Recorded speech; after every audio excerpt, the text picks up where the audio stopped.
যদি বাবা এই কারণে বলছি, আপনি যে পোশাকটা পইরা রইছেন এটা হলো শরীয়ত। আপনি যে মাথায় একটা টুপি পরিধান করছেন, একটা কুটি পরছেন, একটা পাঞ্জাবি পরছেন, একটা পায়জামা পরছেন, ইহা সম্পূর্ণই শরীয়তের লেবাস। এগুলি খুইলা ফেলাইবেন, বাইরে আপনার চামড়া। শরীয়ত। এই চামড়া খুলবেন, ভিতরে বাইরে মাংস দেখা যায়, শরীয়ত। মাংস খুলবেন, দেখা যাইব আড্ডি, শরীয়ত। এইভাবে যাহা কিছু দেখা যায় সম্পূর্ণই শরীয়তের আওতাভুক্ত। এখন বলতে পারেন, তাহলে তোমরা আল্লাহকে দেখো কেমনে? হ্যাঁ, আল্লাহকে কি রূপে দেখো? আমার কাছে প্রশ্ন আসছে, তোমরা যে ডাইনে বামে সালাম ফিরাও, না দেখা তো কেউ সালাম দেওয়া যায় না, তা তোমরা সালাম দেও কারি? আচ্ছা বাবা, আমি নাইলে কানা, আল্লাহর তো চোখ আছে না? আল্লাহ কি দেখে না? আমি আল্লাহকে না দেখতে পারি, এটা আমার অজ্ঞতা, কিন্তু আল্লাহ আমাকে দেখতেছে। আমি তাকে সালাম দিলে অবশ্যই সে সালাম নিতে পারে। এটা হলো বেলগাইবে কি, আল্লাহকে না দেখা বিশ্বাস করা। আমি বেলগাইবে কিনা আল্লাহকে না দেখাও বিশ্বাস করি, কিন্তু এই চর্ম চোখ দ্বারা যাহা কিছু দেখা যায় ওহাই শরীয়ত। আর যাহা চর্ম চোখের অন্তরালে অন্য কিছু, ইহা বোধহয় বাতিনি ভেদ মারফত। তাইলে আমার কথাটা কেন কথাটা এই কারণে, এই দেহটার মধ্যে আশ্রয় পেয়েছে আমার রুহু, ওই রুহুটাই হইল মারফত, আর ওই মারফত হইল এই দেহটা ছাড়া আশ্রয় পাইতো না। কানায় কয় তোর বউ কই? কয় আমিও তো কই তাই কই। আমার কথাটা এই কথাটা এই কারণে। কেন কথাটা বাবা, কথা কি আপনাদের কাছে খারাপ লাগে? আমার কেন কথাটা এই কারণে, আপনি অবশ্যই বুঝেছেন। কয় কি, বুঝা মাইসে জ্ঞানী লোকের ইশারা আর অজ্ঞানীর গাড়ে গুতা। বাবা আমি তো আপনার ইশারা দিছি, আপনি জ্ঞানী লোক, আপনি বুঝেন, বুঝাওছেন না বুঝার ভান করেন, এটা আমি বুঝি, অনুমানে বুঝি। আপনি যে বুঝাও না বুঝার ভান করতেছেন, এটা আমি বুঝি। তবে শরীয়তের কর্ম করতে হবে। আমার বাবাজি বললেন শরীয়তটা কি? শরীয়ত লিখতে আরবিতে 4টা হরফের প্রয়োজন হয়, আর বাংলায়ও 4টা অক্ষরের প্রয়োজন হয়।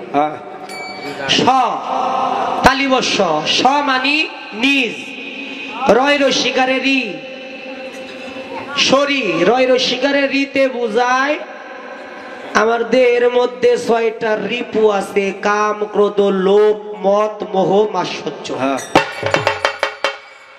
তারপরে অক্ষরটা হইল অন্তস্তীয়। এই অন্তস্তীয় দ্বারা বুঝায় এই 6টা রিপু এবং 10টা ইন্দ্রিয়কে আয়ত্ত করতে হবে। তারপরে হইল ত মানি তাওহীদ করা।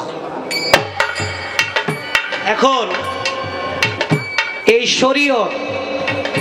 শরীয়তকে যারা প্রকৃত মানুষকে যেভাবে বুঝানোর দরকার ছিল, মাওলা আলী যেভাবে শরীয়তটাকে বুঝাইতে চেয়েছে, মাওলা হাসান শরীয়তটাকে যেইভাবে বুঝাইতে চেয়েছে, মাওলা হুসাইন আলাইহিস সালাম ইমাম বংশের প্রত্যেকেই শরীয়তটাকে যেইভাবে বুঝাইতে চাইতেছে এবং যেইভাবে বুঝানোর চেষ্টা করেছে, আপনি জাগো কথা কইছেন, ওই কালার দলেরা কখনোই ওইভাবে বুঝতে চায় নাই।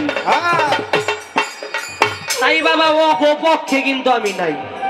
আপনি ওইটা একটু বিবেচনা কইরা যা কর কইেন, আপনার কাছে আমার অনুরোধ রইল।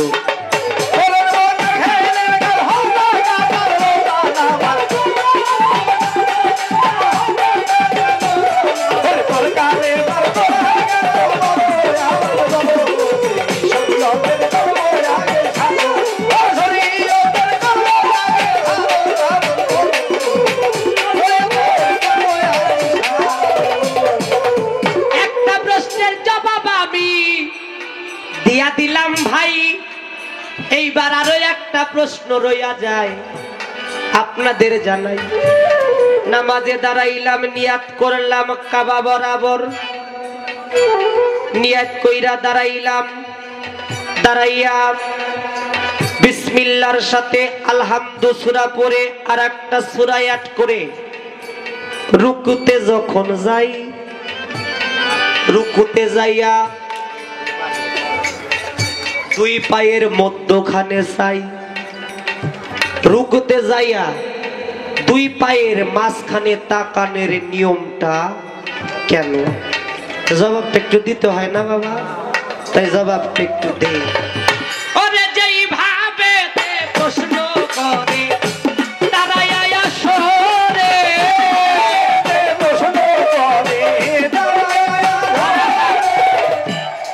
আজকে তো আমি আলেমের পক্ষে, আমার বাবার সব বিষয়ই খারাপ লাগবো, আবার কই আলেম দিন না আছে ও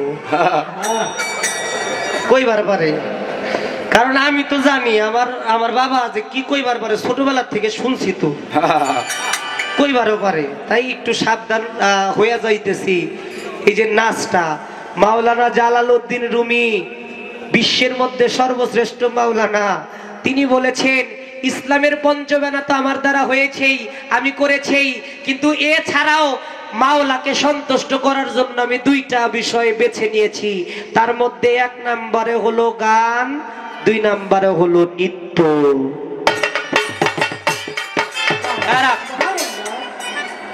এটা হলো সত্য কথা, আর সহি কথার মধ্যে কোনো ভেজাল থাকতে পারে না। আর যারা এই সব কথার মধ্যে ভেজাল খুঁজে, ওরা হলো নিজেরাই ভেজাইলা।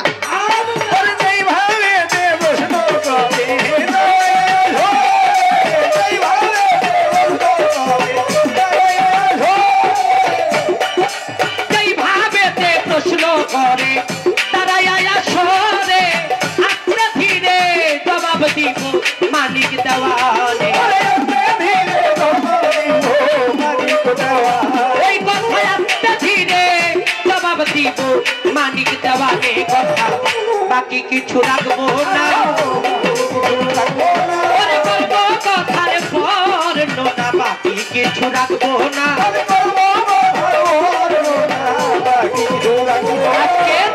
এই আসরে আছেন যত জ্ঞানী শ্রোতাগণ,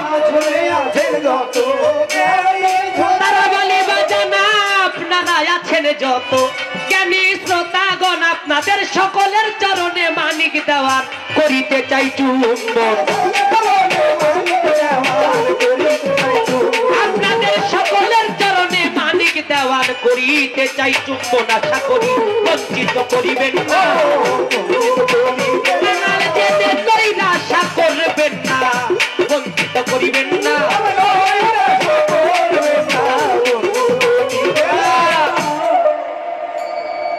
বর্তমানে 5 টাকার নুরানি নামাজ শিক্ষার বই পাওয়া যায়। এই নামাজের কোথায় কি করতে হবে সব কিছুই ডিটেলস ওই বইয়ের মধ্যে পাওয়া যায়। এই যে কিভাবে দাঁড়াইতে হবে, কিভাবে দাঁড়াইয়া নিয়ত বাঁধতে হবে, নিয়ত বাঁধতে কিভাবে রুকুতে যাইতে হবে, রুকুতে যাওয়ার পরে আমার চোখটা আসলে নামাজের যেই বিষয়, নামাজের বিষয়টা ভাবতে হবে এই রকম। আমি দাঁড়িয়েছি ক্যাবলা বরাবর, দাঁড়িয়েছি কোথায়? দাঁড়িয়েছি পুলসেরাতের পোলের উপর, ডাইনে আমার বেহেশত, বামে আমার দোজখ, পিছে আমার মালাকাউল মউত, এবং মাঝখানে যেই জায়গাটা, এই জায়গাটা হলো, এই জমিনটা হলো আল্লাহর রাহে সাজদা করার জন্য। আর এই মাটিতে হাদিসের মধ্যে প্রমাণ করে এই মাটি মধ্যে একদিন আমাদের সবার চলে যেতে হবে। তার প্রমাণটা কোরআনেও করে। বাবা, কোন মানুষের যদি মরণের চিন্তা থাকে, আল্লাহর নবী বলেছে কোন বান্দা যদি কমসে কম প্রত্যেক দিন 5 বার নিজের চলে যেতে হবে, নিজের এই পৃথিবী ছেড়ে চলে যেতে হবে, এই চলে যাওয়ার চিন্তাটা করে, সেই ব্যক্তি কখনো কোনো অন্যায় কাজ করতে পারে না। বাবা কোনো মানুষ যদি রাগ হয়ে যায় মুরব্বীরা কয় এই বাবা এই মাটির দিকে তাকা, মাটির দিকে তাকা, কয় না? কেন কয়? এই মাটির সাথে একটা সম্বন্ধ আছে। ওই মাটির দিকে তাকাইলে আস্তে কইরা নিজের রাগটা সমাধান হয়। তার জন্য এই মাটির দিকে তাকাইতে হয় যে আমি একদিন মাটির মধ্যে চলে যাব, তাই এই মাটিতে সাজদা করলাম। সাজদাটা আমার আল্লাহর রাহে, আল্লাহ যেন এই মাটির সাজদা তার আরশে আজিমের মধ্যে কবুল করে নেয়। হাদিস মতে জবাব দিলাম, জবাব গেলাম দিয়া আপনারা শুনেন, যত শুনেন বইয়া বইয়া। এবার আমি একটা প্রশ্ন করি, আমি একটা প্রশ্ন করি,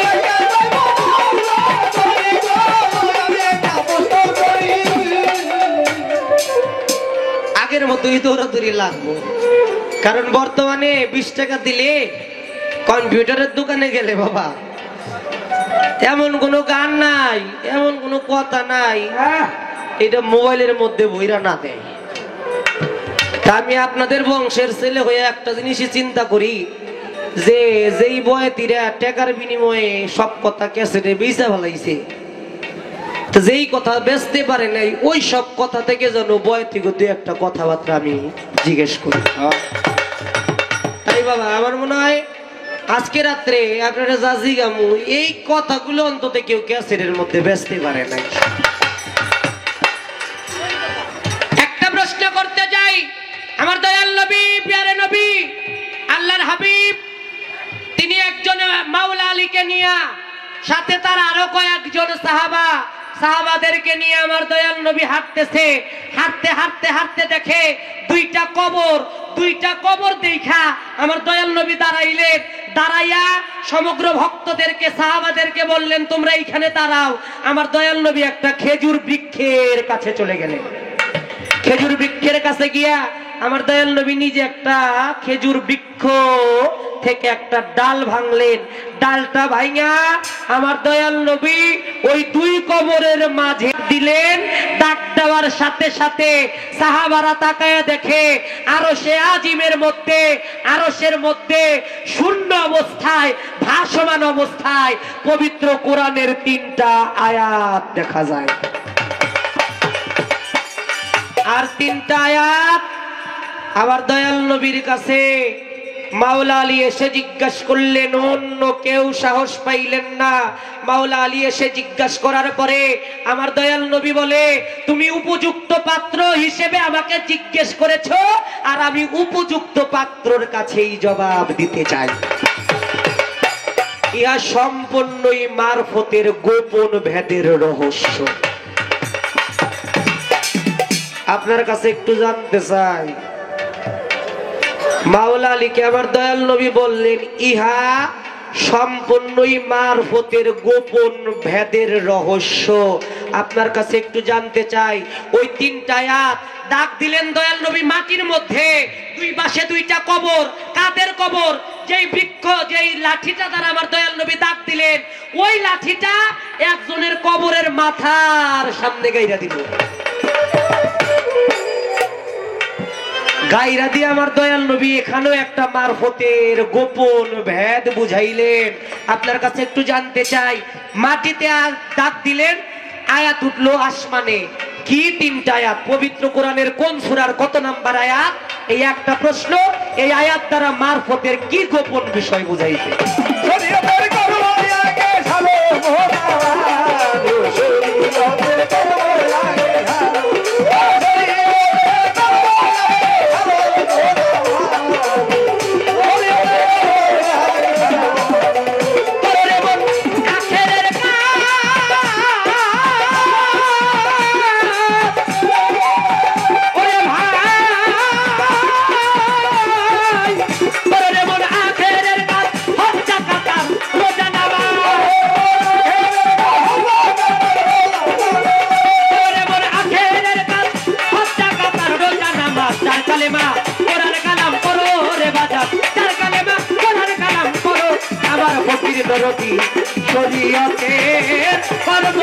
আগে সারো বাজানো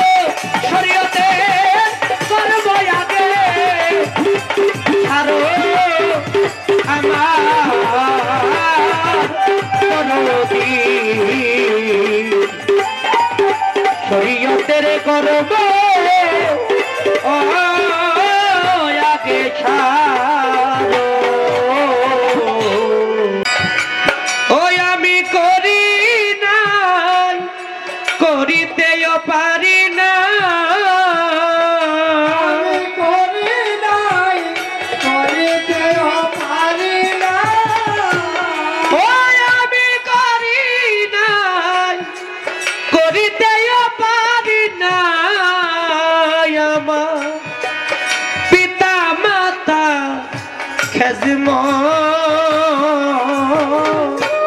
করিও নবীর যত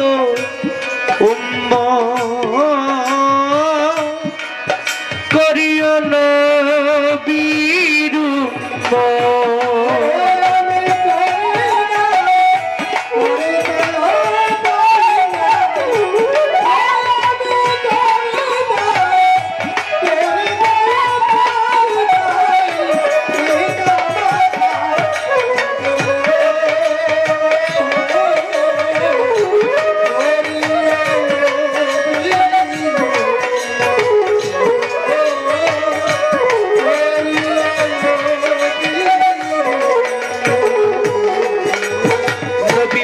মায়ের গর্ভে থাকতে আমার পিতা মরিল মা মরিল শিশুকালে নবী কয় আমি এতিমে নিখিলে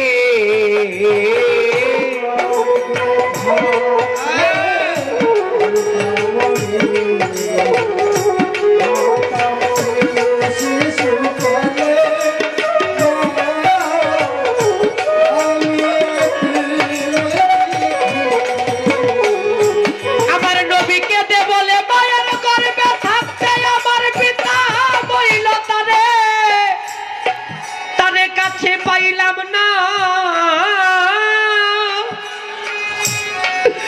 ওরে আমার জন্মের পরে মা মরিল মায়ের সেবা করতে পারলাম আমার দিনের নবী মায়ার নবী প্রেমের নবী তার বয়স যখন মাত্র 6 বছর শিশুকালে তার এক খেলার সাথী নাম তার তাহের তাহেরকে নিয়ে রৌদ্রের মধ্যে খেলা করে ওই রাস্তা দিয়ে তাহেরের বাবা যায় তাহেরকে দেখে বলে তাহের বাবা এই রৌদ্রের মধ্যে খেলা করতেছো তুমি তো ঘেমে গিয়েছো বাবা তুমি কালো হয়ে যাবে একটা গামছা দিয়া তাহেরের মুখের ঘামটা পুছায়া দিয়া মুখে একটা খেজুর তুলে দিল আমার দয়াল নবীর বাবা নাই তাকায় তাকায় দেখে আর তাহেরকে বলে তাহের এই লোকটা কে তোমাকে এত ভালোবাসতেছে আজকে কদম বাবার রুহানি সন্তানরা হারিয়েছে বাবাকে কদম বাবার রুহানি সন্তানরাই জানে আমার বাবাকে হারিয়েছি আমাদের ভিতরে কেমন লাগে আমার দিনের নবী অমনি করে বলতেছে তাহের এই লোকটা কে তোমাকে এত ভালোবাসে তাহের বলে তুমি বুঝি জানো না এই লোকটা আমার বাবা বাবার কথা শুনে আমার দয়াল নবী ঝরঝরে চোখের পানি ছেড়ে দিয়ে বলে বাবা বাবা বুঝি এমনই হয় বাবা থাকলে বুঝি বাবা সন্তানকে এমনি ভাবেই আদর করে কই আমার বাবা তো এসে কোনোদিন আমার গালের মধ্যে চুমো দিল না আমার বাবা তো এসে কোনোদিন আমার বুকের মধ্যে জড়িয়ে ধরে একটু আদর করলো না তাহেরের বাবাকে বলছে এই যে দরদি আপনি আমার গালের মধ্যে কি একটা চুমো দিবে আপনি কি আমাকে একটু খাইয়ে দিবে তাহের বলে আমার বাবা দিবে কেন যাও তোমার বাবা থাকলে তাকে গিয়ে বলো আমার দিনের নবী দৌড়ে চলে গেছেন মা আমেনার কাছে গিয়ে বলতেছে ও মা মা এই জগতে সবার নাকি বাবা আছে মা কেন আমার বাবা না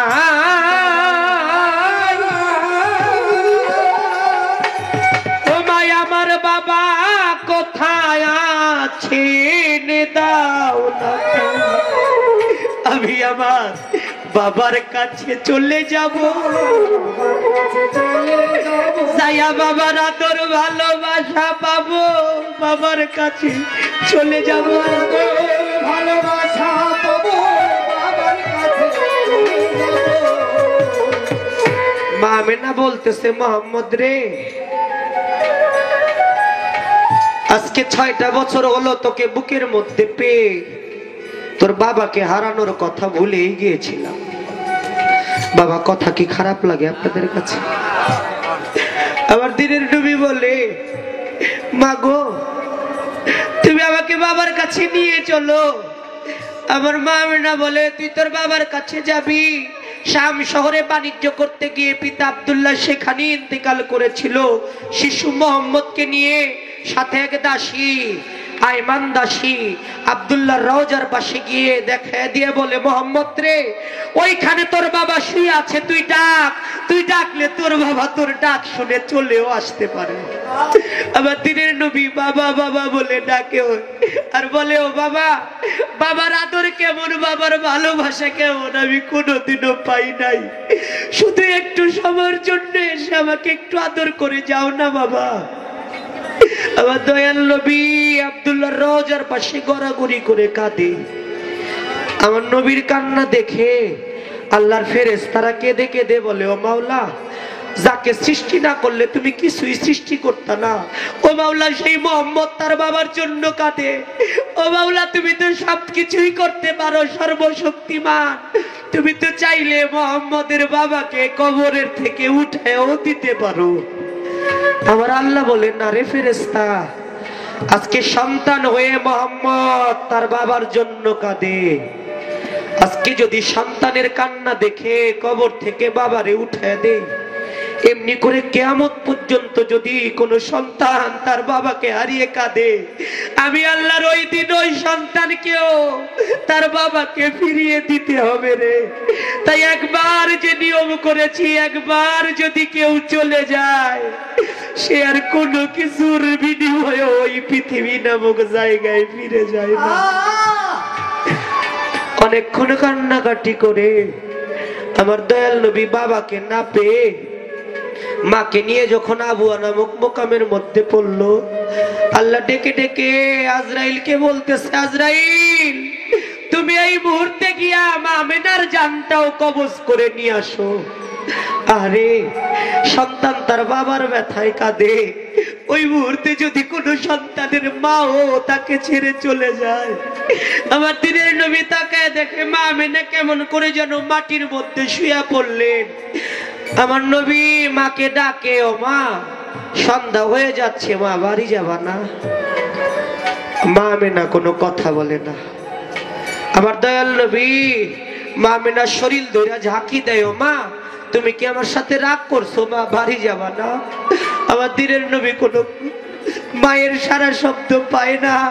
আমার দিনের নবী বুঝতে পারলেন আমার বাবা আমাকে ফেলে যেই দেশে চলে গেছে, আজকে বুঝি অনেক বছর পরে আমার সর্বশান্ত করে চির এতিম বানাইয়া আমার মাও বুঝি আমাকে ফেলে চলে গেল।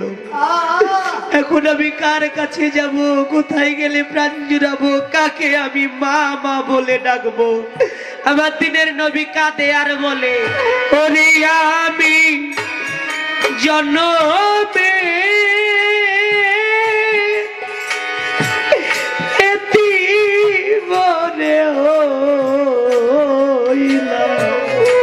দারাবালি বাজার আমি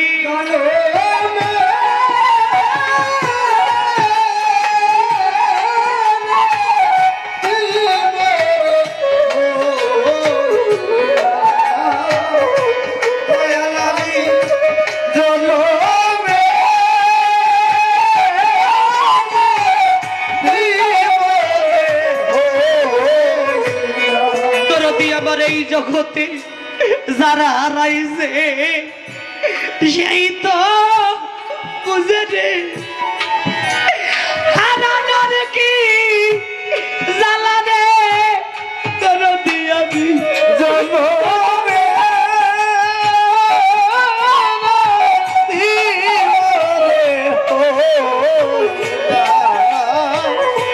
দয়া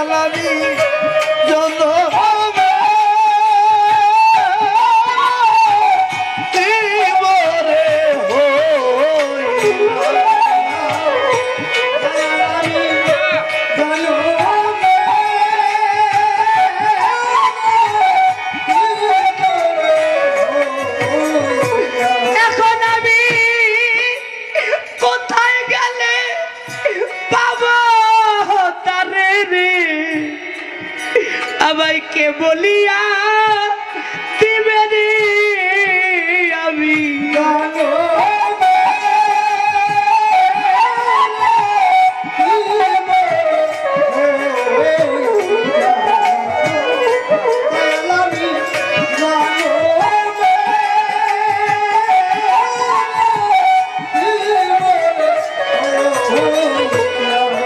আমার নবী বলে আমার পাগল একটা বাবা থাকলে তারে ডাকতাম বাবা বলে রে আমি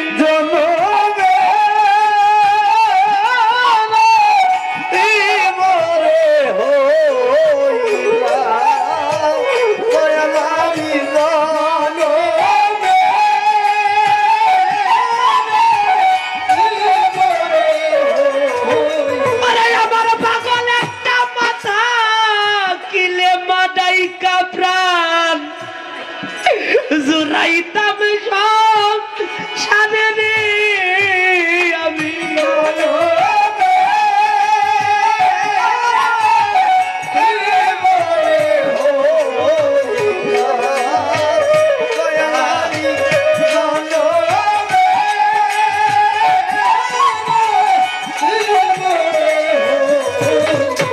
কদমে চান আমার রাজ্জাক বাজান কোথায় যাইয়া প্রাণ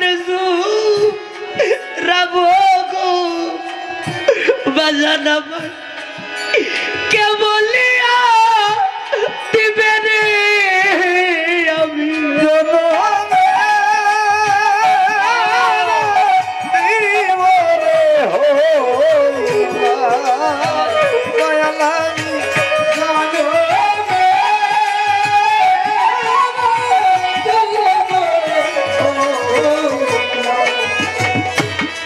জগতে ভাই সে জানে ভাইয়ের জ্বালা যার মরছে জোরে রে ভাই ভাই সঙ্গেতে ইমাম হোসাইন কারবালার মাঠে পানি তো খাই নাই ভাইয়ে জানে ভাইয়ের জ্বালা রে ভাইয়ের জ্বালা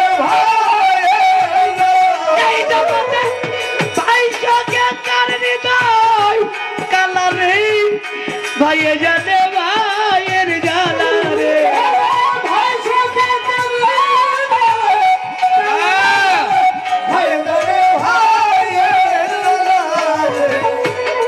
গুরু জানে ভক্তের জ্বালা অন্য কি আর জানে ভক্ত জানে গুরুর জ্বালা যারা তাই জানে এই চান্দার বাজার মিলাইয়া কত বিচার কই গেলা পা লাইয়া রে আমি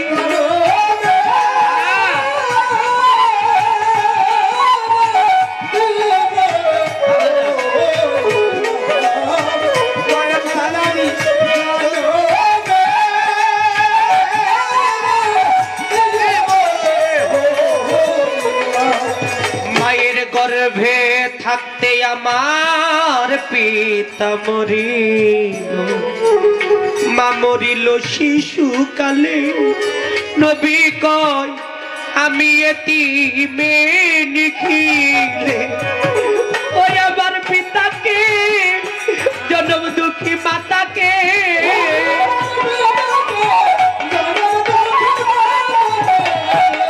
ওই আমার পিতাকে জনম দুঃখী মাতাকে আমি করিতে পারি নাই খেজব করিও নবীর যত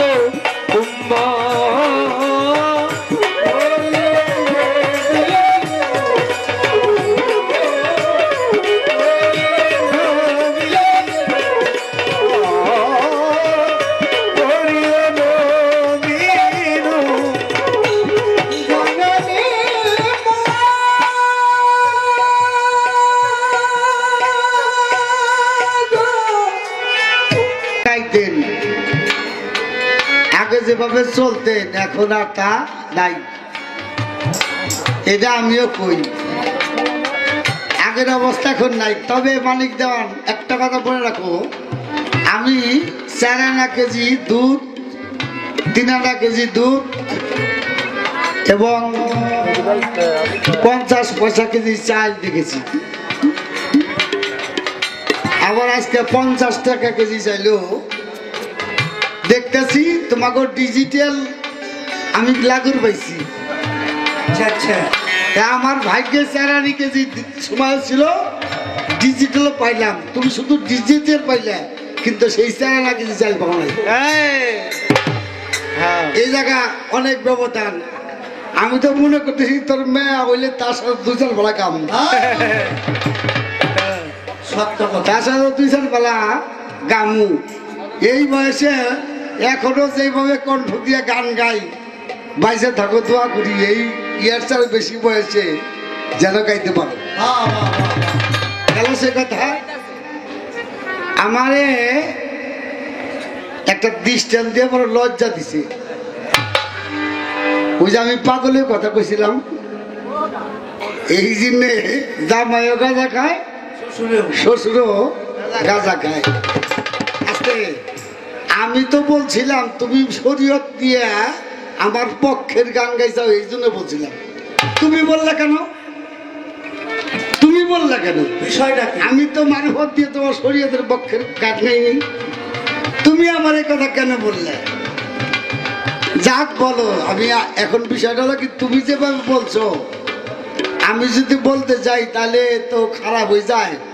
ভুলা তো তুমি আমার কয় আজকে বাপ দেখাই দিব কইছে না? আর তুই তো আমার বাবা, আগে আমি কইছি পয়লা উঠেই কইছি যে মালিক আমার বাবা, কইনি? আমার বাপ দেখাবি কি? তবে তোর কথার মধ্যে একটা আর্সেনিক আছে। সে আর্সেনিক হলো ওই সন্তান বাপ ডাকানের কথা বলতে পারে যে নাকি বাপেরে অপমান করতে পারে, এমন অবস্থা যে সন্তানের মধ্যে থাকে। আমি আগে একটা আসর করছি, আমি বলছি মানিক দেওয়ান যে সুন্দরভাবে কথা বলছে, শরীয়তের মধ্যে যারা অবৈধভাবে চলাফেরা করে কথা বলে তাকেও শাসন করছে মানিক দেওয়ান। এই জন্য বাবা তোর আমার ভাল লাগে, দেখেছি ভাল লাগে তোরে কইছি। এখন তো রাগের কিছু নাই, আমি তো রাগ করি নেই। তোর লোকে রাগ করবো কি পাগল হয়েছি ডিগ্রি? রাগ করলে রাগ করি নেই, তাই তুই যে গেলি। রাগ করলে যে তুই কি করবি আছে কি ভাই অপমান নেই, এই অপমান তো আমি হইতে পারব না। হাসানের কথা বলছি, আমার জিজ্ঞেস করে এই মালিক হাসান বলে জিজ্ঞেস করুন তুই এই কথার জবাব কেমনে দিবি? এই যে কইলি আল্লাহ ভাইয়া দুইটা আল্লাহর কাছে, এটা কোন দলিলের কথা? এটা কোন একটা কথা? আল্লাহ কার কাছে বায়াত হয়েছে? এর চেয়ে তো থাক আর কিছু কম না। জ্ঞানী তারা বুঝবেন যে আল্লাহ বলে বায়াত হয়েছে। তুই হলো জিতবি, মানে মানুষের বুঝাবি আমি তোরা বলে দেওয়ার সে কম না, জিতবি তুই। এই জন্য বাবা এইভাবে করবি কথা। তোরে ধমক দিল আমার দোষ। আমার এক ছাত্র আছে ইয়াকু, ওর সাথে গান ও প্রশ্ন করি একটা কয় আর একটা, আমি কই এই শিখাই দিছে। আমি তোর সাথে রাগ করি নি বাবা, আমি অনুরাগ করছি। অনুরাগ, অনুরাগ হলো মহব্বতের জিনিস। অনুরাগ করেছি, রাগ করুন কেন? তোমার সাথে রাগ করুন কেন? এই যে কত সুন্দর করে জবাব দিছ, ভালো লাগছে। তবে একটা কথা কইছে আমার ভালো লাগছে, শরীয়ত ছিল গোপন, শরীয়ত ছিল গোপন। বাহ, অতীব চমৎকার কথা। গোপন মানে মারফত, এই মারফতের মধ্যে শরীয়ত ছিল। ভাই দেহটা শরীয়ত, রুহটা হলো মারফত। দেহ ছাড়া রুহ থাকবো কই? ভালোই তো কথা। একটা সিন্ধুক, সিন্ধুকের মধ্যে গুপ্ত কুঠা, ওই কুঠার মধ্যে থাকে মানিক, স্বর্ণ, অলংকার, থাকে না বাবা? এই মানিকটা হলো মারফত, সিন্ধুকটা হলো শরীয়ত। তাহলে মানিকটাকে বেষ্টিত করে রাখছে শরীয়তে। শরীয়ত হলো মারফতের চাকর, শরীয়ত হলো মারফতের চাকর, বেষ্টিত করে রাখছে। তোমাকে মানুম না মানুম করে। মনিবের চাকর না থাকলে মনিবের দাম আছে নাকি? মারফতটা হলো মনিব আর শরীয়তটা হলো তার সুন্দর কথা। এইবার আমার কাছে দেখেন কি বেকায়দা ভাবে প্রশ্ন করছে। আল্লাহর নবী দুইটা কবর দেখলো, এই কবরের মধ্যে খেয়েই সাহাবী থেকে রাইখা কয় থাকো, একটা খেজুর গাছের একটা ডাউগা ছিঁড়াই না ওই কবরের মধ্যে একটা দাগ দিল, সাথে সাথে আকাশের মধ্যে 3টা কোরআনের আয়াত লেখা উঠে গেল। এটা বিষয়টা কি, কারণটা কি, এটা মারফতের রহস্য। দেখছেন কত বড় কঠিন কথা জিজ্ঞেস করছে। বাপ তো ডাকছি, বাপ ডাকাই যাবো, বাপ তো ডাকছি, তাই মা ডাকটা বাকি আছে।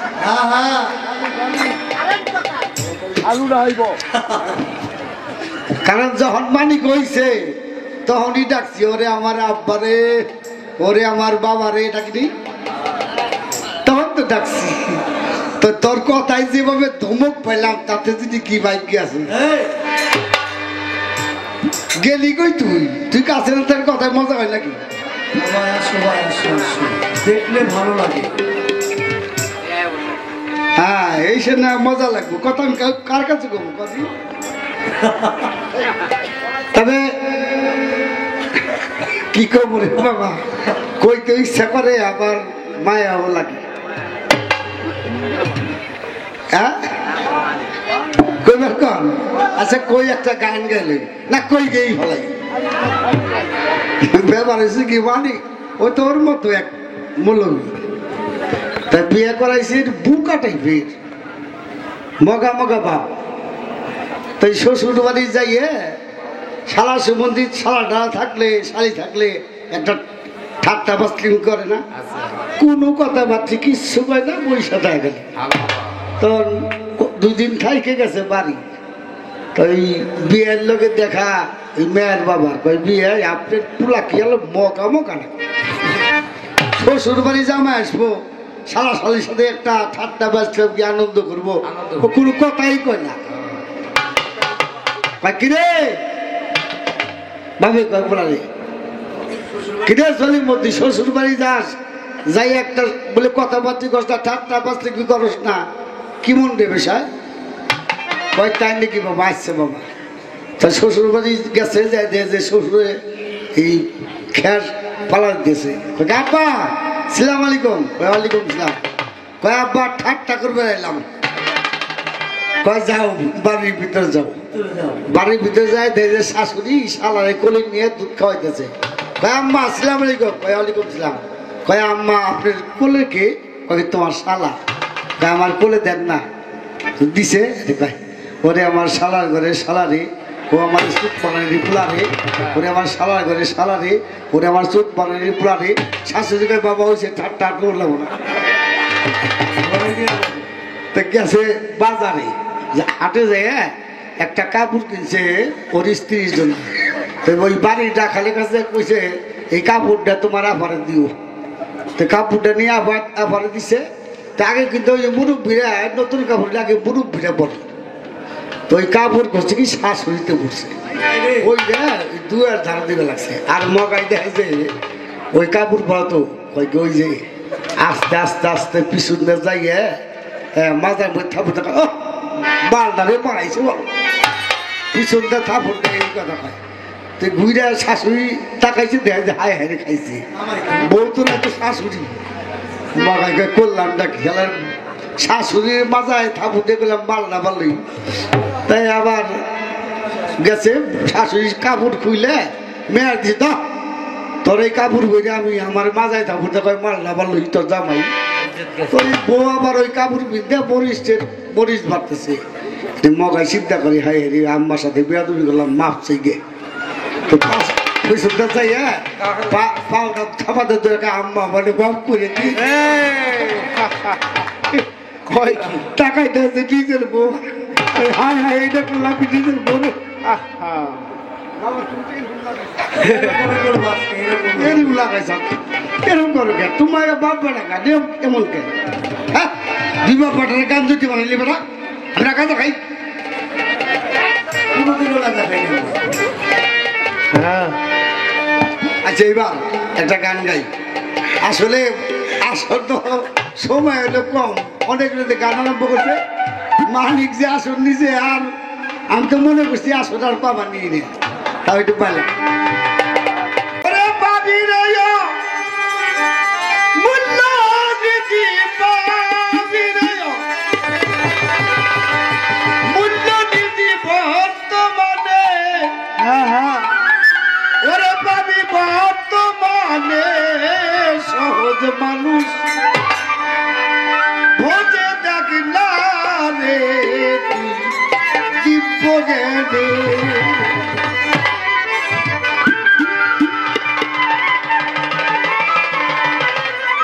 পাবি রে ও, মূল্য দিদি পাবি রে ও, মূল্য দিদি পাবি রে ও, মূল্য দিদি বর্তমানে,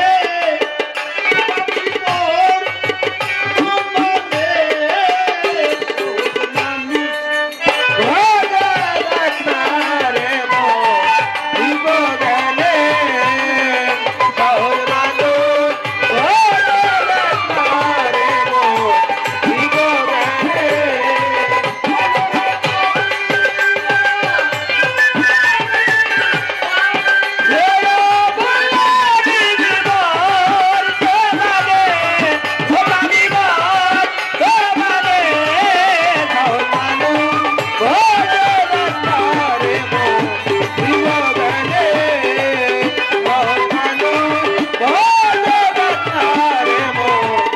বর্তমানে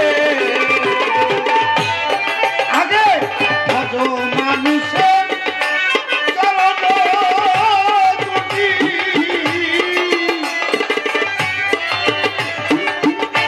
নিত্য বস্তু হবে খাটি ভজ মানুষের,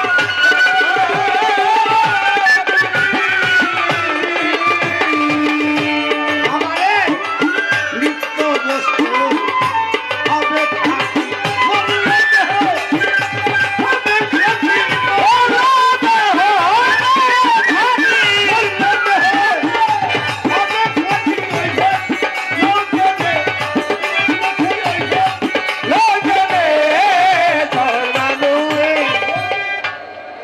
কয় আল্লাহ ফকির হয়ে দিলে আপনি কি?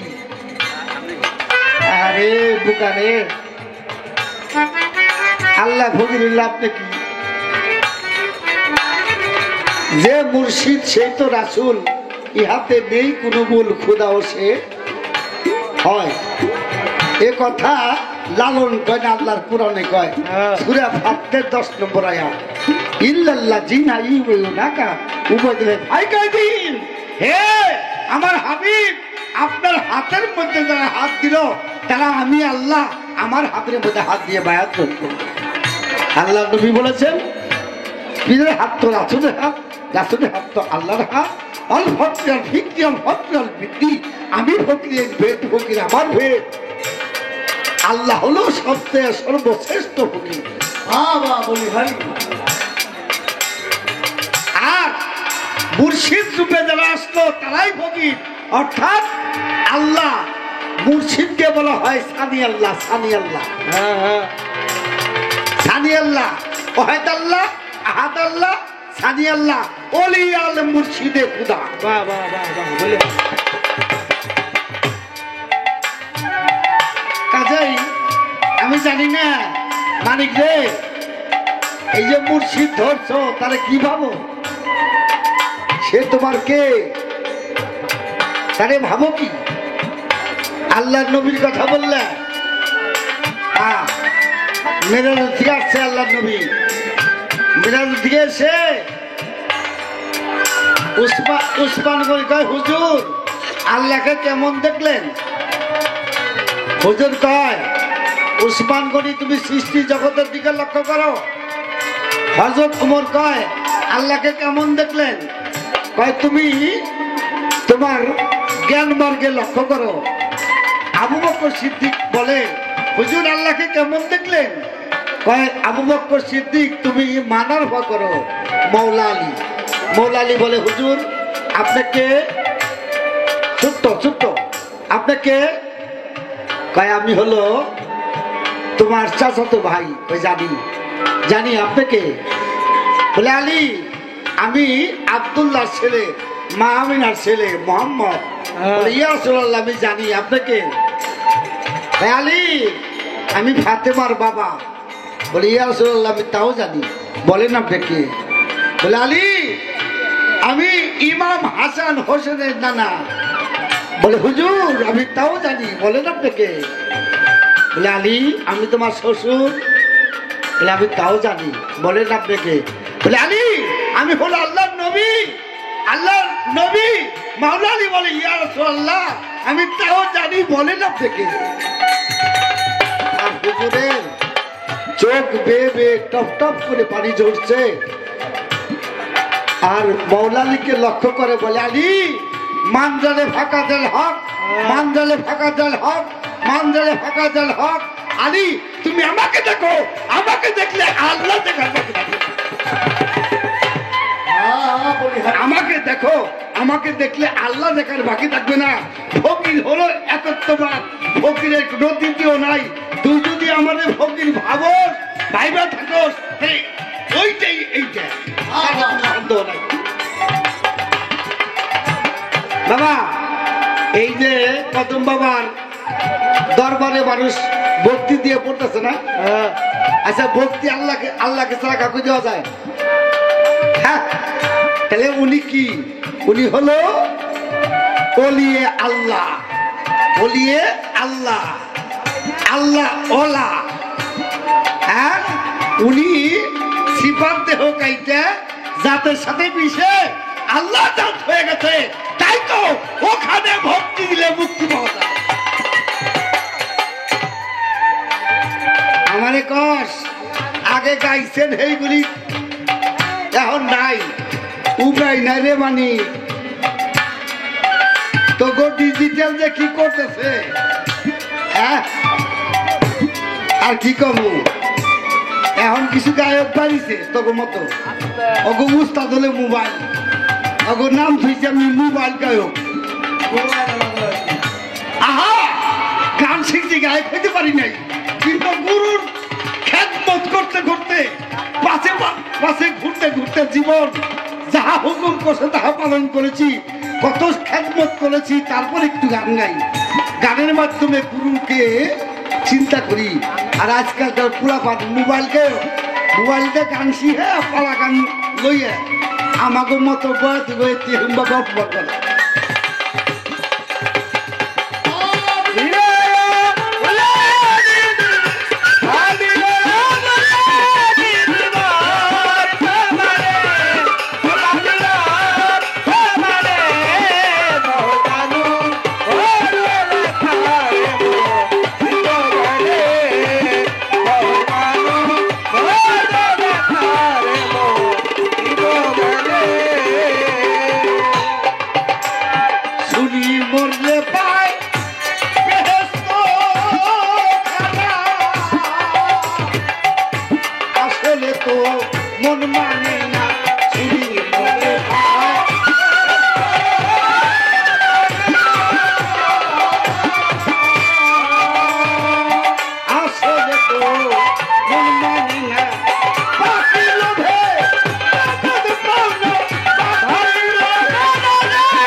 মানি আমি ওর গল্প অনেক জায়গা করি।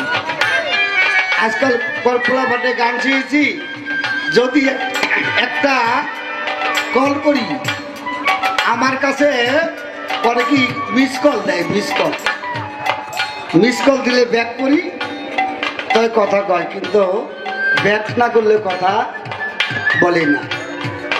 এই আমাকে মানি ওরে আমি কল দিলে কয় কি পট করে কলটা বন্ধ করে, বন্ধ করে পরে আবার ওইটি ব্যাক করে। এই গল্পটা করি। বাবা যাদের খেদমত করে আজকে এখানে এসেছো, যাদের খেদমত করে এখানে এসেছো আমার পরশালী দেওয়ান ভাই আজকে কেমন হয়ে গেছে পরশালী দেওয়ানটা চিনে না এমন মানুষ ছিল না। তুমি তার খেদমত করেছ। আজকে কত বড় বড় আসরে যাও, কত বড় বড় দরবারে যাও, কত সুন্দর নাম কামাই করতেছ, কিন্তু ওই যে পরশালী দেওয়ান দিয়ে দিছে এই ডিজিটালের আগের বয় চালান দিছে, এই চালান লইয়া ডিজিটাল খাইতেছ। নাইলে ডিজিটাল লাগুর পাই কিনে রে কাজেই অগো ভালো চলে দেই গায়ক তো বাবা ওই চাষি কত ময়তি কত নাম করবি আমার হাতে একটু নয় নরম হয়ে থাকো ছবি দেখি।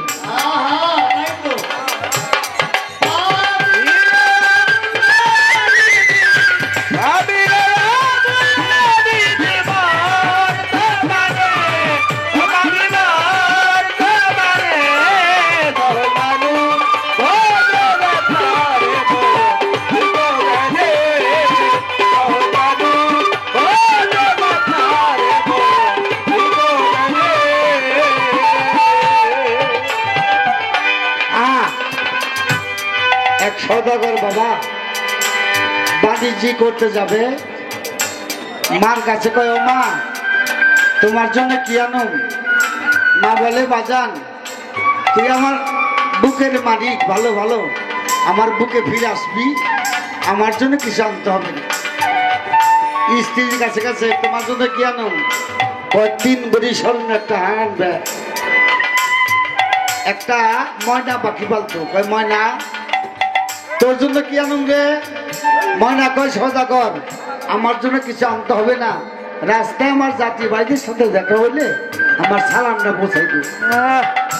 সদাগর বাণিজ্য করতে গেছে, সুন্দর বাণিজ্য হয়েছে, একটা গাছের নিচে বসে ছায়া খাইতেছে, আর এক জাক ময়না এসে ওই গাছের ডালায় বসলো, আর সদাগরের বাড়ির ময়নার কথা মনে পড়ে গেছে।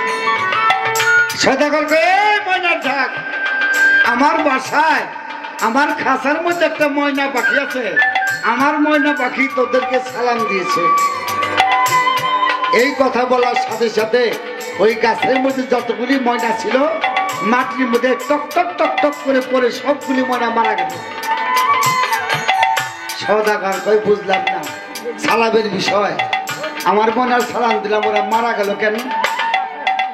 সদাগর চলে গেছে নিজের দেশে।